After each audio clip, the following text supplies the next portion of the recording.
Hi. So I am here to introduce to you to Niren Chaudhary. He is a president of KFC's global operations and oversees businesses in Thailand, Canada, Latin America, the Caribbean, and franchises across Asia. He graduated from St. Stephen's College in Delhi and immediately pursued his MBA at the University of Delhi before joining Taj Brands, where he stayed for 6 years. He joined Yum in 1994 and has been there for obviously over 20 years. And he's served in Netherlands, Germany, and India before assuming his current role. In his operations in India, he grew KFC into the fastest growing QSR brand in the country, and there are now over 700 KFC and Pizza Hut locations in India.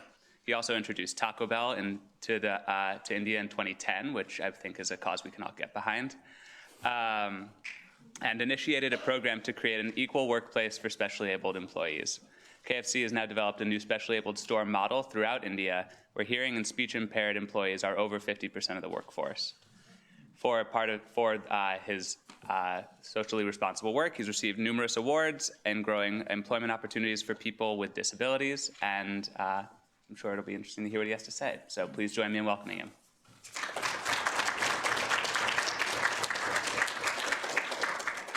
So good morning.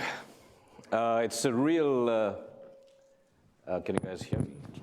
Not too loud, I hope. A real pleasure to be here at Yale. And I was reading about Yale University, and it was staggering to see that it is home to 5 presidents of the country, I believe 19 Supreme Court justices, and most importantly for all of you, 13 living billionaires. So I'm sure we have either some presidential candidates in the room, Supreme Court justices, or billionaires, or even Hollywood stars. Many Hollywood stars from Yale, so quite impressive. Also, I think I really liked the fact that the ethos of the school is around creating leaders who can make a better world, both for today and for the future, which resonates very deeply with my own sense of values. So before I get into it, I want to ask, I hope all of you are familiar with Yum brands, which is KFC, Pizza Hut, and Taco Bell. So can I have a show of hands of how many of you love either one of these? I was waiting for somebody not to raise their hand, so just kidding. So yeah, it's what an incredible fun company to work for. KFC, Pizza Hut, Taco Bell, not just one, but 3 iconic global brands. And I've worked with them over 23 years, 10 years in Europe, 10 years in India. The emerging world, developing world, startup markets, mature markets, franchise markets, equity markets. So I've had a wonderful sort of exposure. How many of you are familiar or have been to India? That's great. Europe, Netherlands, Germany, UK. Okay, excellent. So I think you'll be able to relate to a lot of the stuff that I'm going to share with you. So I've been in my current role for the last 2 years as president of KFC, and I look after about 6,000 stores across 55 countries, Canada, Latin America, and all of Asia. And I think it's a real fun job, except for the fact that I spend almost 3 weeks in a plane in a month, which is not that much fun, but you get used to it after a while, but it's really a fascinating job. What I wanted to talk to you today is about emerging markets and building brands in emerging markets. And to set the context, I want to share with you the staggering fact that today, 80% of the world's GDP is contributed to by 15% of the world's population of the developed world that occupies or lives in 20% of geographic land available in the world. So 15% of the population contributing to 80% of the world's GDP. Over the next 20 years, this is going to flip, and we will have the rise of the emerging world in the next 20 years. And it is estimated that in the next 20 years, the top 15 emerging markets will have a combined GDP in excess of 40 trillion, which will be more than the combined GDP of the top 7 developed nations as we understand them today. So the action is moving from the developed to the emerging world. That, I think, is a mathematical certainty. It's going to happen. It's going to take 20 years, maybe slightly more, maybe slightly less, but it is moving in that direction. And by the way, if any of you disagree with anything that I'm saying, please stop me and ask questions or have comments. Let's keep this, interactive. So if that is true, then the question is, what is a good definition of emerging markets? Anybody? What is an emerging market? What are these emerging markets where we're saying 85% of the population lives currently contributing to less than 20% of the world GDP, but that's going to change. So what is an emerging market? More than 50% of the population under the age of 35. So young, so demographics perhaps, okay? Any others? Income level, isn't it? Income level, so any idea what kind of per capita income level are we talking about? GDP per capita below 5,000. Below 5,000, so yeah, China is around that. China is about 5,000 to 6,000, so yeah, so either it's GDP or it's demographics. I want to give you another very interesting definition of emerging markets, which you, as business leaders, can apply. And for me, emerging markets are those where there's an absence of institutions that makes it difficult to bring the buyers and sellers together in an efficient way. That's an emerging economy. So it may have young people, it may not have young people, it may have per capita income of that level or may not. I think what is really key is that there's an absence of institutions that make it less efficient to bring together buyers and sellers. So what do I mean by institutions? I mean, bureaucracy. I mean corruption. I mean lack of skilled labor. I mean lack of infrastructure. I mean lack of a judicial structure, rule of law, property rights, absence of data, reliable data, absence of creditworthiness of consumers, that type of data, intelligent data, secondary data on businesses. So absence of these institutions, banking systems that are not that strong or evolved, absence of these institutions makes it less efficient for the buyers and sellers to come together, and that is what is my definition of an emerging market. And if that is true, then I think as leaders, whenever you're going to look at an emerging market opportunity, and this could be Brazil, this could be Russia, this could be India, this could be China, this could be Mexico, it could be Malaysia, Indonesia, Philippines, etc., you have to ask yourselves the following questions. The first one is, do I really want to do business in this emerging market? I think that's a very important question. Very often, I think we just jump straight in, assuming that everything is going to be, on the upward trajectory. So the first question is, is this the right time for me to get into, say, Africa, for example? Second, if this is the right time, will I apply the global model, or do I need to adapt that and make that into some kind of a hybrid local model? Third, do I do this alone, or do I get a local partner? What's the best way to get in? Fourth, will I live with the absence of institutions that exist, or will I proactively change it? So if there's absence of logistics infrastructure, will I create a transport infrastructure? Or will I just find a model that works around it? And then lastly, am I prepared, and is my board prepared to have a roller coaster ride? Because emerging markets, are going to be in fashion, then going to be out of fashion, then in fashion, then out of fashion. And do we have the stomach for that long term? So if emerging markets are about absence of institutions, I think these are some important questions to ask before one engages with them. And the reason I say that is because the emerging market consumer is very different compared to developed markets. Any thoughts on how the emerging market consumer might be different? Yeah? They're not loyal to any brands. Not loyal to any brands, okay. It's difficult to reach them because of the difficult to reach them because of absence of institutions. Okay? Any others? Yeah? They're pretty cost conscious. Very cost conscious. Absolutely right. Any others? So here's a few that I've kind of observed looking at China and India. Number one is there are a large number of first-time buyers. They have never seen good times. They've only seen all of this on television thus far. In China, I was reading that 60% of the people, the consumers, are buying cars for the first time. 60% for the first time. 40% are buying computers for the first time. So when you buy these products for the first time, what matters most is word of mouth. Right? You're going to trust what your friends and family tell you about your products a lot more than any advertisement because it's first time, it's so important for you.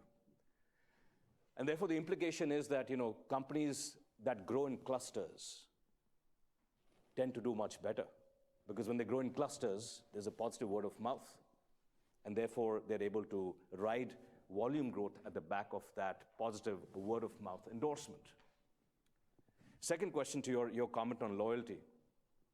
It appears that in the emerging markets, specifically in China, it is very hard for the consumer to consider a broad range of brands because it's all very new and all overwhelming. So in the emerging market, they tend to consider a smaller number of brands, but once they choose the smaller number of brands as a consideration set, most of the time they'll choose one of those brands that are already chosen in the consideration set. So for example, in China, it is said that on an average, the Chinese consumer will not consider more than 3 brands in a category. So either you're there in the 3 brands or you're not, then tough luck. But then if you make it within those 3 brands, 60% of the times they'll choose one of those 3. So they're actually pretty loyal once you have made it to that subset. So what that therefore means is it is very important for brands to be mindful of how to be relevant to the local consumer so that I get into that subset of consideration. And then realizing that once I get there, then there is a lot of repeat purchase and ongoing loyalty. A third important way in which consumers are different is the cycle time of making a purchase. So a Chinese consumer wants to buy a television. And anybody from China? Okay, so I'm making broad generalizations here, okay? So please excuse that. But this is based on some research, right? So the third, and I'm happy to give you the source of the research. So maybe it's not you guys in the room, but Chinese consumers to buy a television set apparently make 4 visits to the store. Because it's a first-time purchase, it's a very important purchase, it's a large outlay of money. They want to make sure that they're buying the right thing. And they can take up to 2 months to decide to buy a consumer durable. That's very different compared to the developed world. And what that means is that in-store experience becomes so much important. That how you're treated, how you're made to feel at home, how you're not, made to feel awkward about asking questions or coming repeatedly to buy the same product or evaluating the same product. So these are some of the ways in which the emerging world is different. Consumers are different. I talked about the 4 or 5 questions we need to ask ourselves. And the reason is because economic growth and prosperity and therefore opportunities for future leaders is going to move from the developed world to the emerging world is my strong contention. So with that background in place, I want to take the example of India and my experience with India and share with you how to build a brand in an emerging market and address some of the questions that I talked about. So let's recap the questions. Number 1, should I really go there? Second, do I apply my global or my local framework? Third, do I come with local owners or do I put in my own money? Fourth, do I live with the lack of institutions or do I create some institutions? And lastly, have I been able to convince my board that this is going to be one heck of a roller coaster ride? So stay with me and believe in the cause because this is going to be big one day. So keep those questions in mind as I walk you through the journey in India. So before I get into it, any questions thus far? Okay, so India. Many of you have been to India, and let me take you straight into it. So my personal perspective, I sort of grew up in India, worked there, and I joined the company in India. Then I went away to Europe, worked for 10 years, and then went back to India about 10 years ago, and this starts then. So I go back to India after having lived in Europe. So I was shocked when I went back in terms of so much had changed, and yet nothing had changed. I think my friends from India will agree. That's a fair way to describe the great country called India. But yet,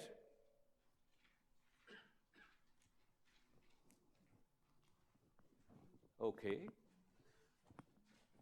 how do I move this? It's been projected that India will be the largest consumer market in the world by 2030. Bigger than the US, bigger than China. Think about that, the largest consumer market in the world by 2030. It's a country of, do you know how many people? 1.2, somebody said 1.3, maybe 100 million have been produced in the last. You know, we Indians are very fertile. So by the time we finish the session, I think you'll have about 2 billion. So 1.2 billion people, consuming class of maybe 300 million, but I think it's projected that by 2030, it's going to explode, maybe 500, 600 million people, maybe slightly more, become the largest market in the world. Now, the good news is that we don't have to wait till 2030 to think about India, because between now and then, in the next 15 years, there's going to be a massive runway of opportunity in India for the following 3 reasons. One, I think you said that India, one of you said India is the youngest country in the world, or that's what describes an emerging market. So India is and will remain one of the youngest countries in the world. So the median age of India, any idea? Median age is 28. Can you imagine? 28, 1.2 billion people, median age is 28. It's mind-boggling, right? You think about the US. Do you know how much US is? US is early 40s. China is late 30s. And Japan is late 40s. So India is and will remain the youngest country in the world for the next 15 years for sure. That's staggering. Just think about that. 28 years is the median age. That's incredible. Second, in the next 15 years, we will have 200 million people being added by India to the global workforce, which is 10 times more than the US. US will add 20 million, India will add 200 million in the next 15 years to the global workforce. Staggering. So there's no getting away from Indians. You look to the left, Indians, right, Indians, in front, Chinese. I'm sorry, but that's how it's going to be. So 200 million people being added to the global workforce. And the third insight is that 200 million people are going to be migrating to urban centers in India. Just think about it. 200 million people. That's the size of a country. The US population is about 300 million. 200 million people in the next 15 years are going to migrate to urban centers in India. So the scale of the opportunity is absolutely humongous, as you can tell. Combine this with the presence of some solid infrastructure in terms of institutions. So democracy. India is the world's largest democracy. India has the second highest English-speaking people in the world. India has independent judiciary, free press, and now has a Prime Minister Modi, who's determined to make India into an economic juggernaut. So I think as I say, in India, the planetary stars are all aligned, and therefore I'm very bullish and optimistic that India will deliver on the potential that it undoubtedly has. And therefore, for our company, the first question of is this the right time to go to India? So the answer is overwhelmingly yes. India is a must-win opportunity for any consumer-oriented company in the world. I would think, and the opportunity and the timing is now. So with that as context, having come back to India after 10 years, I said, okay, what are some of the insights that are unique to India, and what must I keep in mind along with my team as we build a successful business in India? And by which I mean a successful foundation of global iconic brands that are relevant and accessible to the Indian consumers. So how do I make KFC, Pizza Hut, and Taco Bell and combine the fastest growing restaurant company in the country? And how do I make each one of these into iconic brands? What are those insights? So let me share with you the insights of working in India. So first, like we said, it's the youngest nation in the world. Think about this. India has 650 million people under the age of 30. That is the combined population of Europe and the US.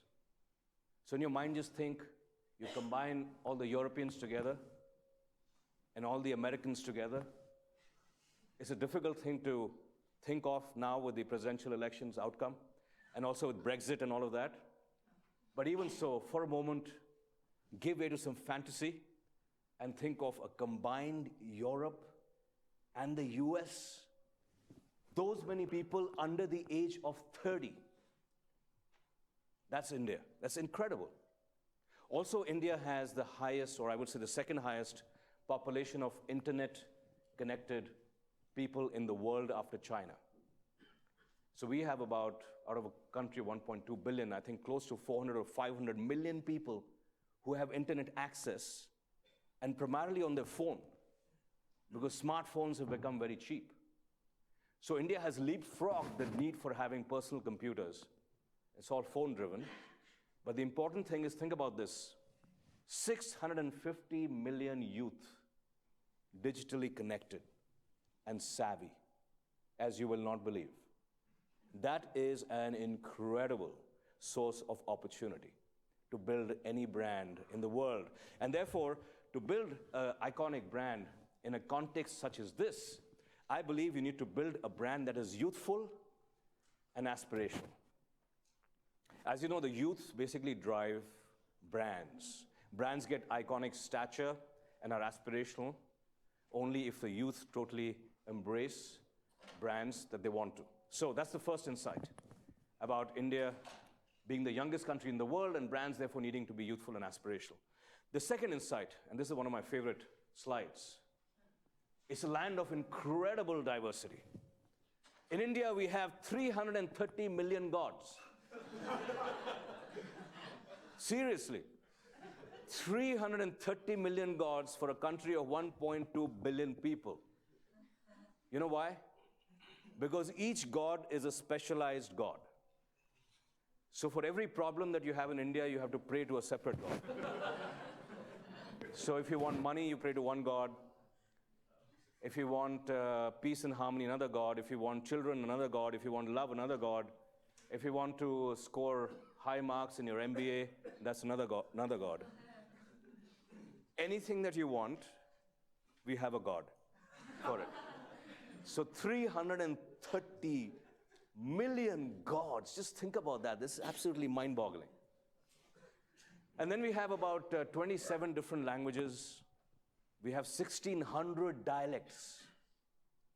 Even as I move around as an Indian from one state to the other, people look different, they talk different, they dress different, they eat different.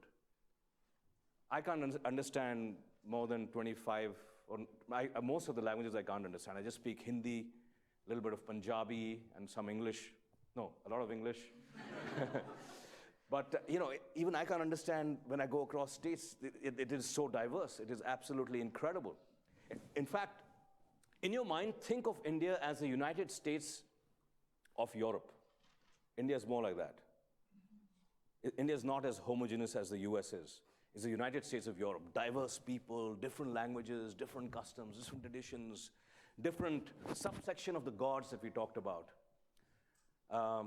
Diverse, rich country. And also the food. Do you guys like Indian food? Yeah, it's absolutely sensational. So the Indian food also, but Indian food, normally we think of Indian food, we think North Indian. We think, kebabs and tandoori chicken and all that kind of stuff. But there's so much more variety in India, in the south of India, incredible food. So in a country which is so diverse, with so many gods and so many dialects and all of this stuff, how do you build a single brand? How do you build one brand that resonates and unites all these different people?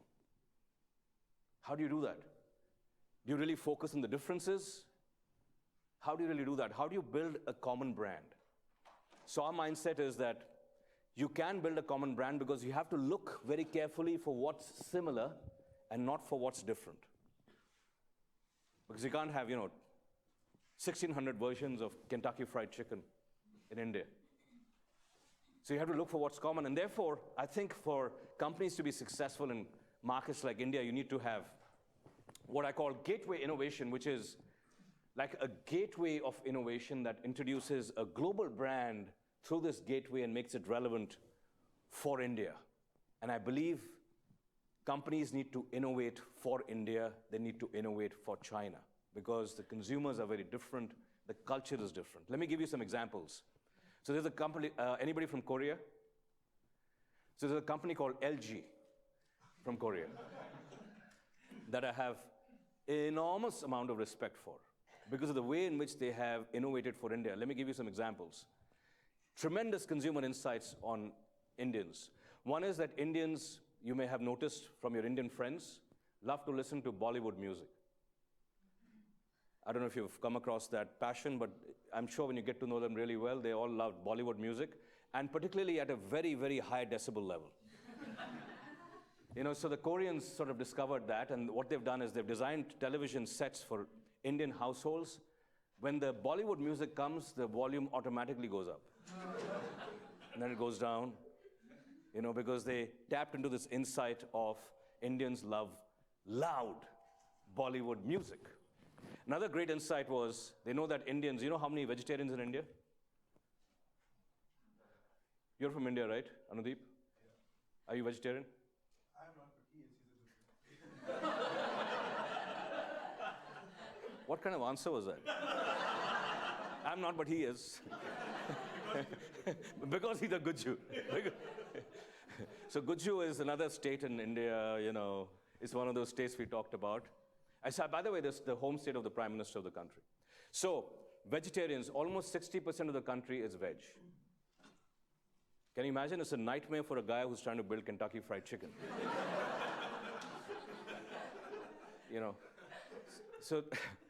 So realizing that so many people are vegetarian, LG said, well, when we build refrigerators, we have to build much smaller freezers and much larger chillers because we don't eat so much meat.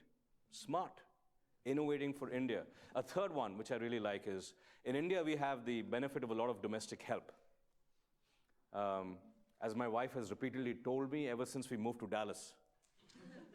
So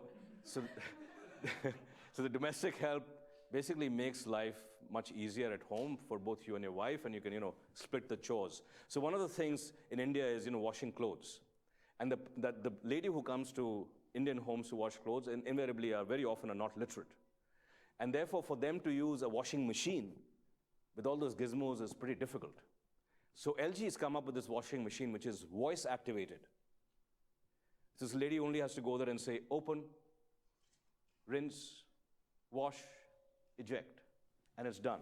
So it's like voice activated washing machine and gotten across this aspect of not too complicated, easy to operate.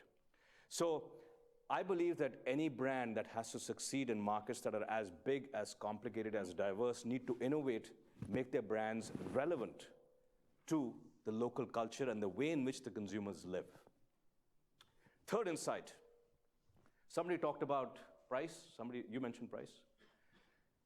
This is, I think, a very, very, very, I can't stress how important this insight is. Have you heard of Professor C.K. Prahlad? You may not have. He's from, I think, Kellogg or University of Michigan, one of the two. He wrote this book called Fortune at the Bottom of the Pyramid.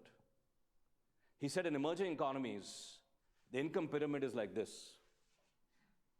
And there are millions and millions of people at the bottom of the pyramid. And if you can find a way of using price as a lever to untap that volume growth at the bottom of the pyramid, you can truly make a fortune.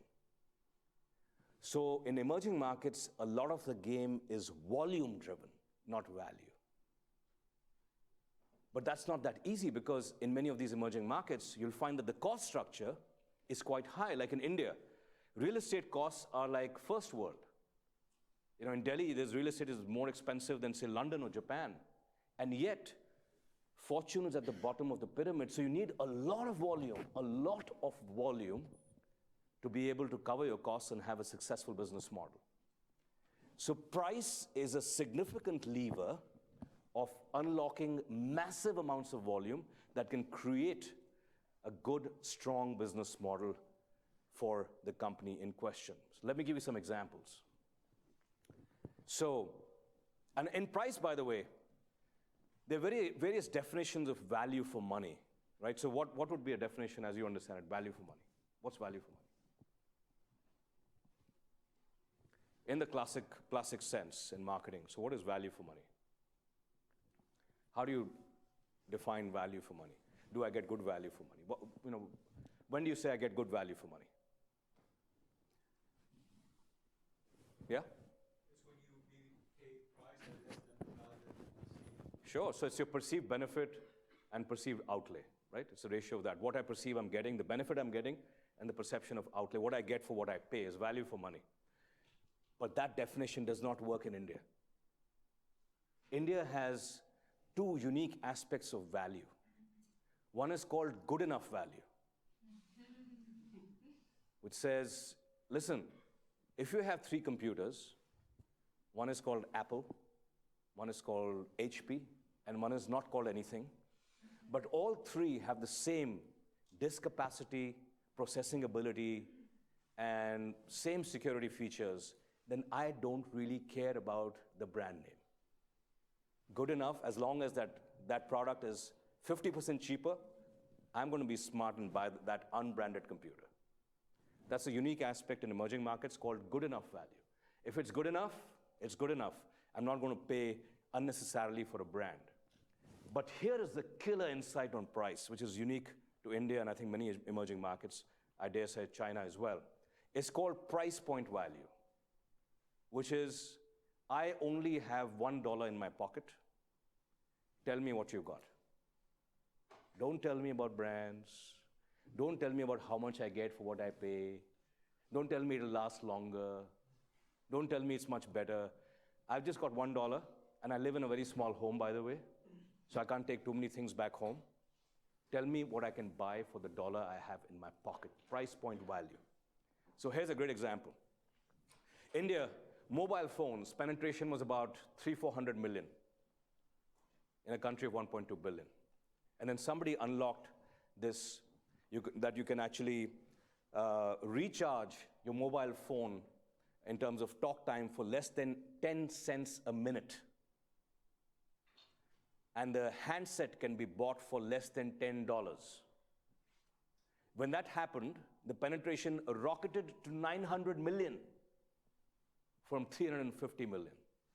So in a country of 1.2 billion, you have 900 million mobile phone connections because the price of the handset dropped to less than $10.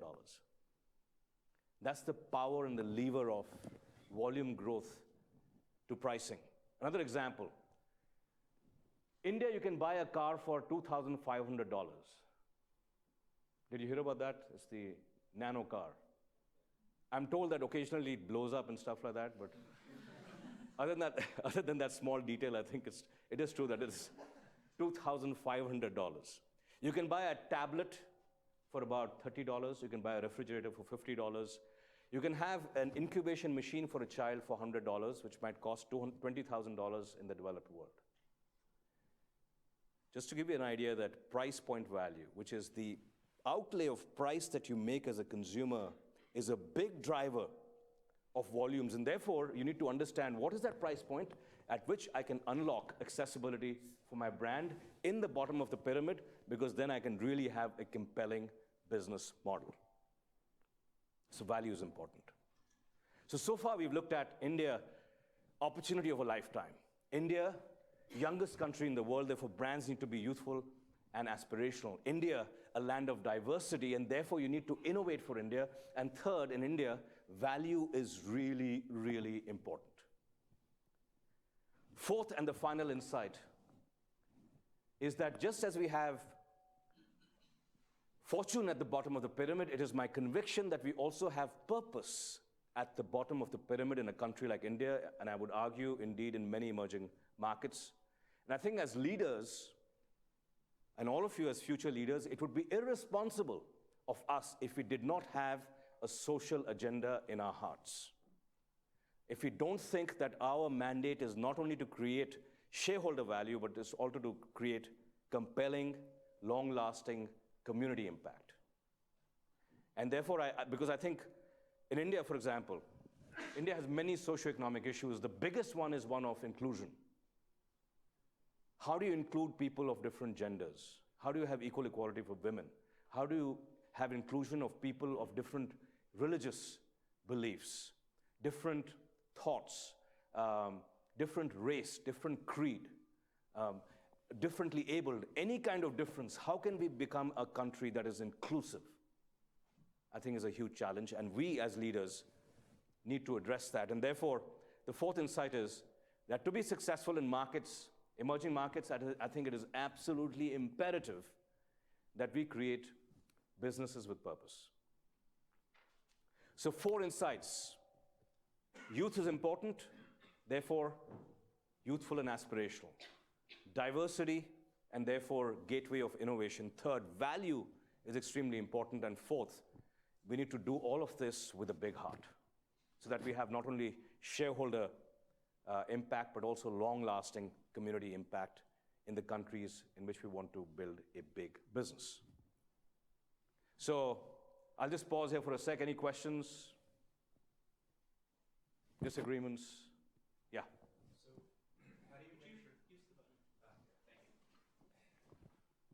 How do you ensure your franchisees follow these same purposes, particularly with business for a purpose? Like, how do you ensure that the franchisees are kind of moving in that social direction as well? It's a great question, and I think I really believe that eventually strong businesses have strong cultures, and strong cultures are a reflection of consistent behaviors. Behaviors are a reflection of your core values. And if you have clarity of values such as these, it is very important to use that as a filter to choose the right franchisees who also believe in it, and not hesitate to take franchisees out who do not believe in it. Because I really believe that it comes down to a sense of conviction on what you believe is important, and you can't teach this.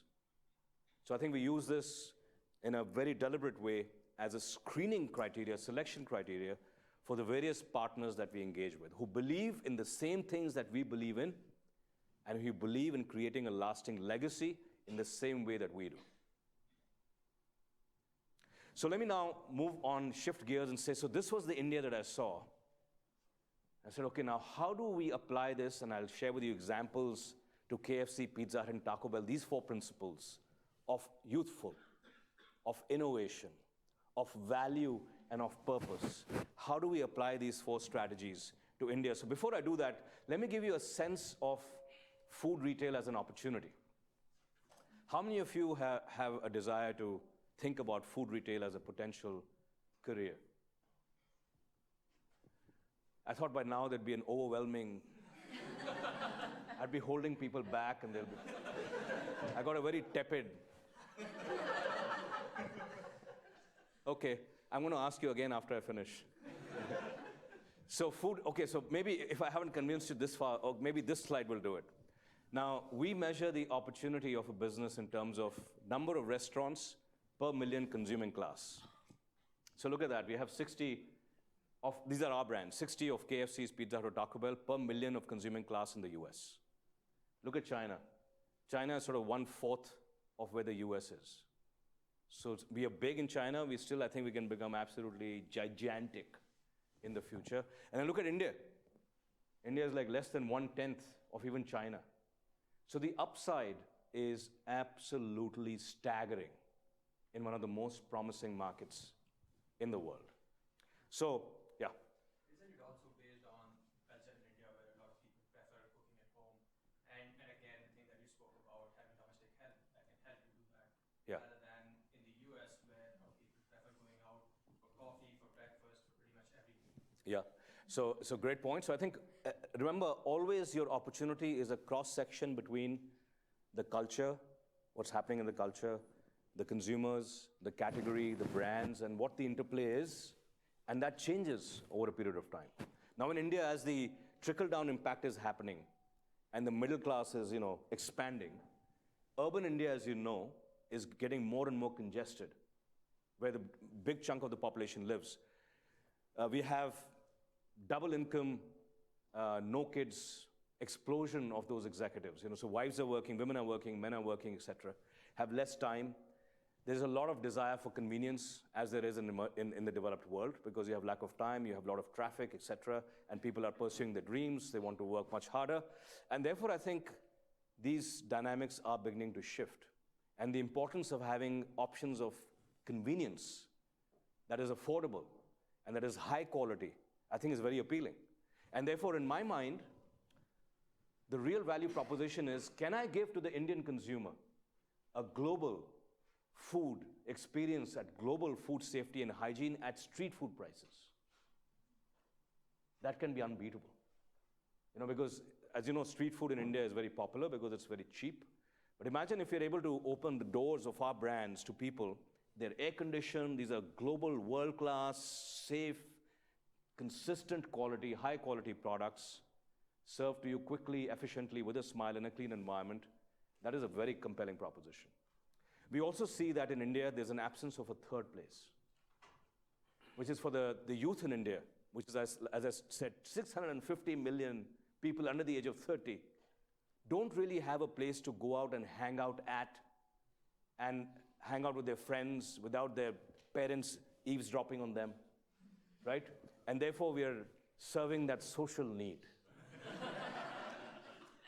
So KFC has become like the third place for people to come and hang out, or Pizza Hut or Taco Bell. So I think we've made a lot of those connections. Your insight is absolutely valid. I would say that it is changing. And second, I think there are, as you can relate to intuitively, that there is definitely this unexpressed need right now. And I think it's going to only get stronger and stronger as we build out the brand. You had a question? You answered my question. Okay, great. So with this context, another one is, of course, not only that the under-penetration of organized food retail, the eating out frequency, to your point, is also very low in India. So in India, in our brands, consumers will come once every 4 weeks, which is crazy. And in the US, you will have them come 4 times a week, right? And that just shows the different level of habit forming as a culture. Even at once every 4 weeks, we have a business model. Imagine when it becomes 4 times a week. It'll explode. So whether you look at the macro level, micro level, consumer level, culture level, any which way, penetration, et cetera, I think that the upside is gigantic. And if you overlay the fact that 2030, India will become the largest consumer market in the world, I think this is the right time to actually start building that foundation to leverage that opportunity. So let me share with you ways in which we've brought this to life in KFC, Pizza Hut, and Taco Bell. So remember, the first one was build a youthful and aspirational brand. So this is the picture of a Taco Bell in India. I don't think the picture does any justice because the store looks 1 billion times better than the picture can. You can tell I'm rather proud of this. So this is a Taco Bell. And as you look at the Taco Bell, you have the self-order food kiosk here. And in Taco Bell, interestingly, we said, how do we position Taco Bell as a concept to the Indians? So any suggestions? You guys are the brightest of the brightest. How would you position Taco Bell as a proposition in India? What would you say? How would you explain it to people? It's an American version of kebab. American version of kebab. Okay? Mexican food and Indian food have a lot of similarities. Spicy, So would you say it's like Indian food? non-vegetarian. Would you say it's like Indian food? Would you say Mexican food? I would say it's closer than most cuisines. Mexican. No, so what would you say to a consumer? Is it Mexican food or is it Indian food? I'd say it's, it's Tex-Mex, but it's fundamentally as close as you get outside. Okay, so we went with this Mexican inspired. Nobody understood what that meant. They understood inspired, but they didn't understand what Mexico is. And in Mexican, I think consumers thought chilies and hot and those big hats. And they didn't see anything of that in Taco Bell. They said, what the hell is this? Then we went to cool Californian. We had the same problem. They understood cool, didn't understand Californian. What does that mean? Why is it Californian? And I don't even remember why we said Californian. And then we finally said, okay, it's adventure food. It's food like you've never had before. So with that in thought, we created this environment of food like you've never had before. You can see that guy jumping from the sky and all that. And also a Chipotle type of made-for-you experience. So everything the food is made for you is in front of you, assembled. People can see it, all the fresh cues, etc. So we're very excited with this. So this is how our stores look. The third place I talked about, great music, vibrant, air-conditioned, clean, global, international, better than the US experience. And all affordable at a street food price. Incredible. In fact, the company loved this design so much, they took it from India and they're now going to be replicating that in the US. So, and we basically apply this thing of youthful aspiration in everything that we do. Our stores, the way we communicate, digital, social, and so on. So, I told you that we are what, 600 million digitally internet-connected youth. So KFC has a very large Facebook population. So globally, KFC has 24 million fans. 1/3 of them come from India. 8 million fans for Facebook. Now that I think is impressive enough, though all of you don't seem to agree. But let me share with you this. 8 million is more than PepsiCo in India.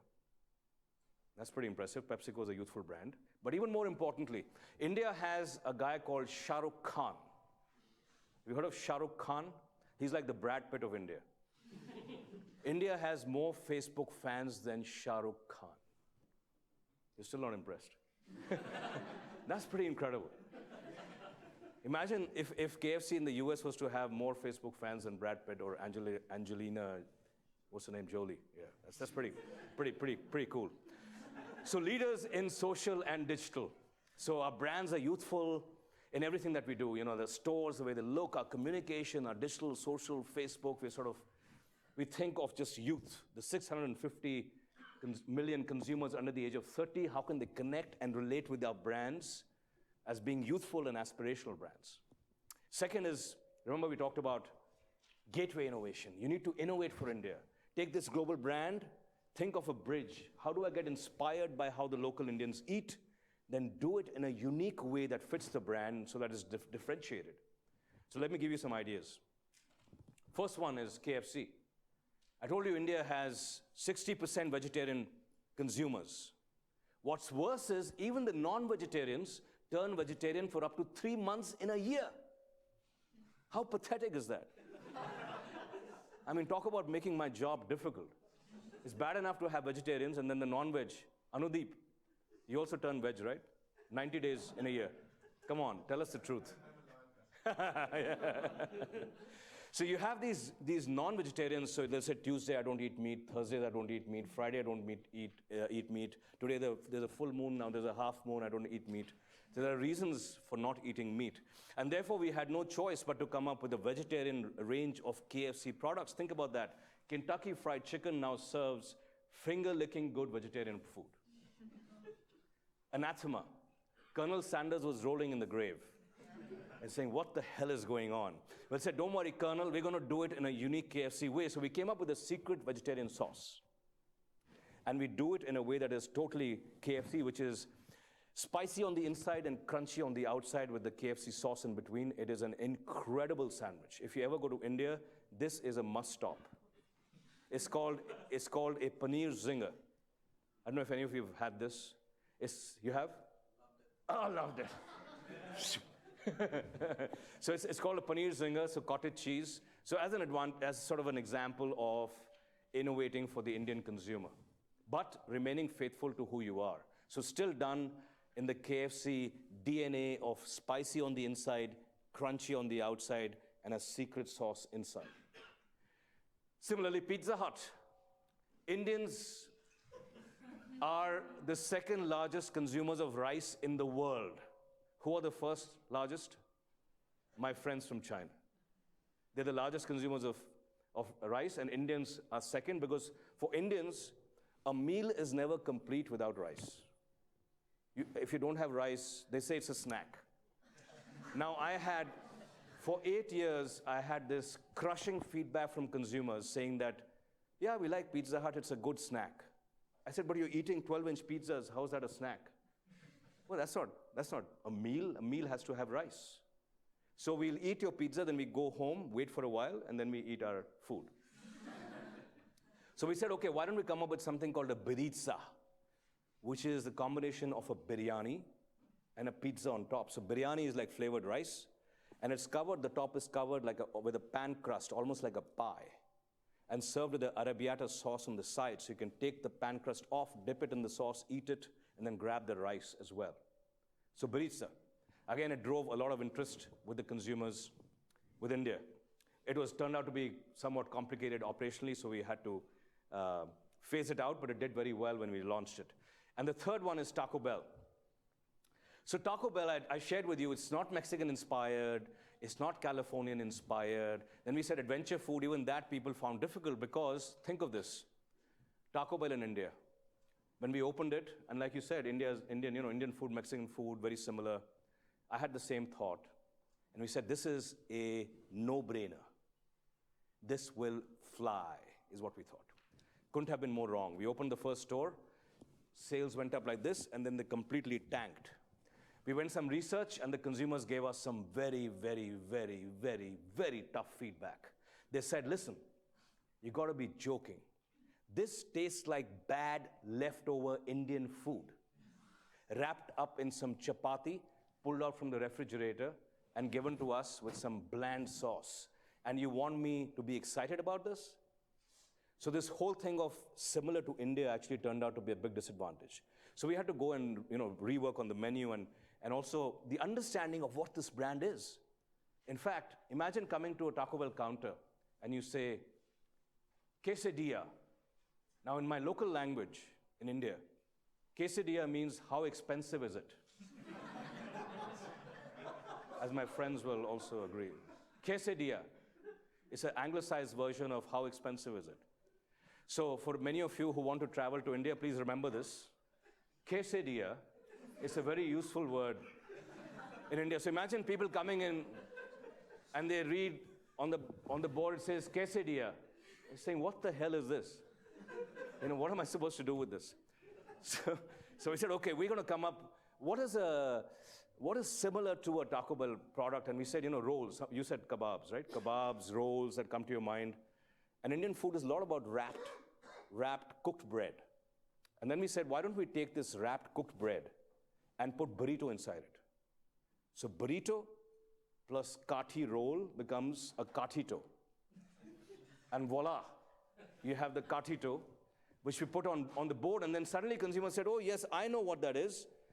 That's the naan bread, it's the kathi bread, and it's got something inside. I think I'll go and try it. So it broke the barrier to trial by giving the consumers this bridge innovation of something familiar, yet done very differently in the language of what the brand is. So some examples of innovating across all three brands for India. And then price-led innovation. So we said, okay, what is that price point that I talked about? We said, I have $1 in my pocket. Show me what you got. Don't give me any long sermons around brand and quality and all that kind of stuff. So in India, any idea on what that price point might be for a snack? So for a snack, it's 50 cents. For a lunch, it's $1. We guys are pretty cheap. And then dinner is $1.50 per head. That is the penetration price point. So what we did was we went to the innovation team and said, do price-led innovation. We have to hit 50 cents, $1, $1.50, show me what you can make, without compromising on what the brand is. So no quality compromise. See if you can re-engineer, reconfigure, repackage, and create new incremental products that can bring in this larger volume of consumers. So this is one of my favorite products called Hot and Saucy Chicken. Now, you may or may not be aware, but Colonel Sanders had ordained that there should be only piece of chicken should be cut only in 9 pieces. And we followed that all over the world faithfully. But in India, we said, why can't we question that? Why can't it be 16 pieces? And why can't it be 16 pieces that are marinated just the way the Colonel loved it, but then dip them in some hot chili sauce the way the Indians love to eat, and you have a new incremental product, which is cheaper, differentiated, and can bring in a new type of consumer. So we came up with this hot and saucy chicken, which is obviously much cheaper than the original recipe, etc., but is an incremental product. Pizza, price point, consumers wanted a pizza for less than $1. So don't worry, this pizza was not this big. This is, about 6 or 7 inches personal pan pizza. When we came up with this product we called a magic pan pizza because it had the magic of the pan at a price that was absolutely incredible. So we did a lot of price-led innovation, having identified what those penetrative price points are, and then coming up with products that reflected the brand to broaden the base of appeal of the brand to a larger base of consumers, to essentially tunnel through and find that fortune at the bottom of the pyramid. And finally, with purpose, something that I'm massively, massively passionate about.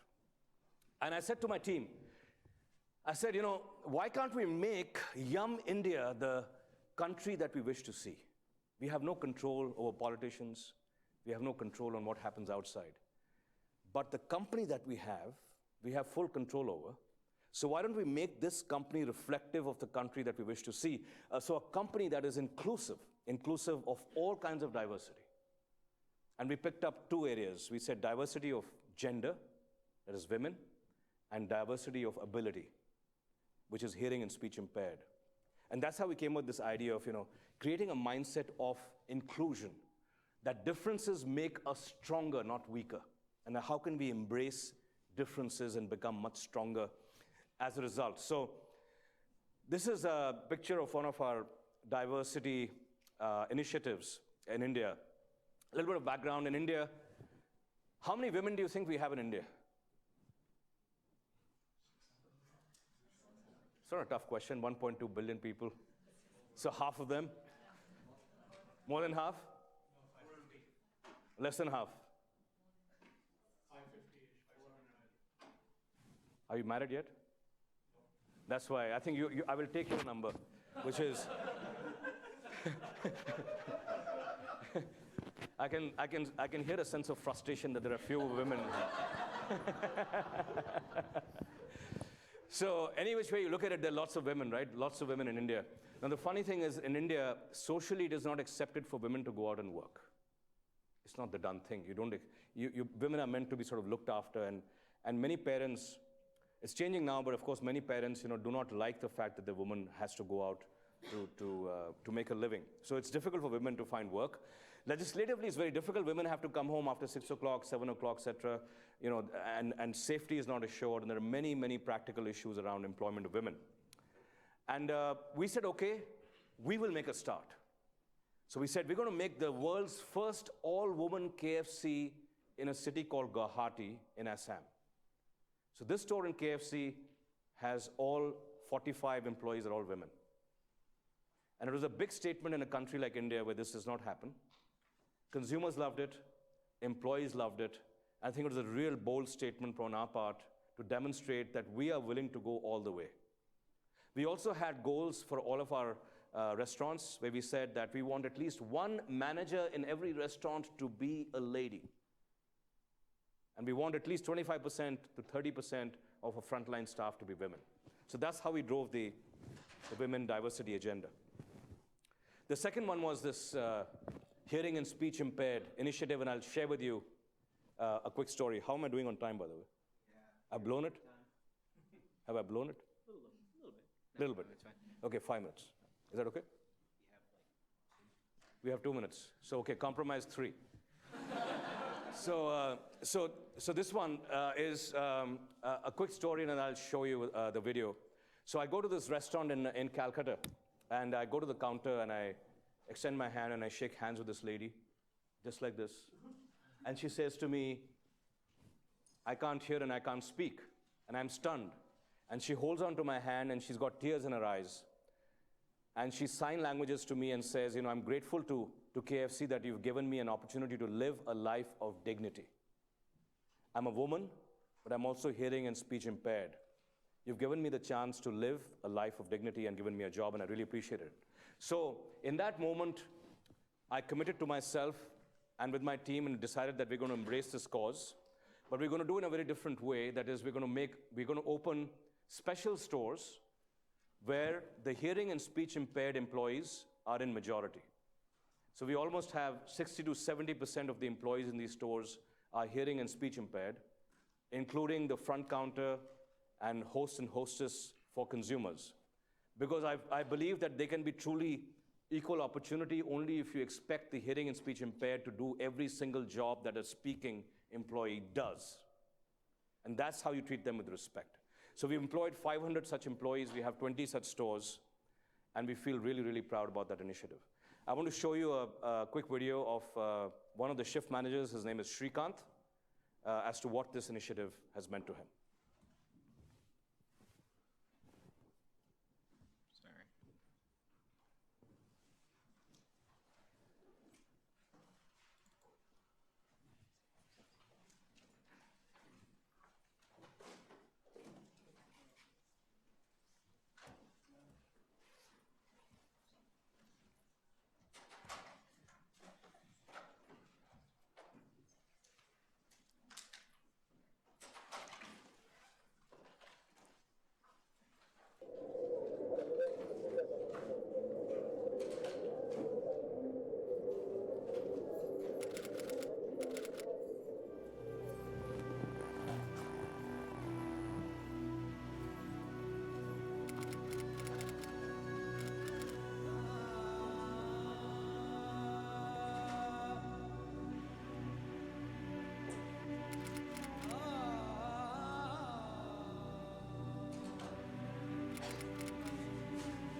Thank you. So that's what I wanted to share with you all. And I think it all comes down to building iconic brands and doing it with a sense of purpose. Remember the four key lessons to do it: keep it youthful, aspirational, innovate, make it accessible through value, and do all of that with a big heart.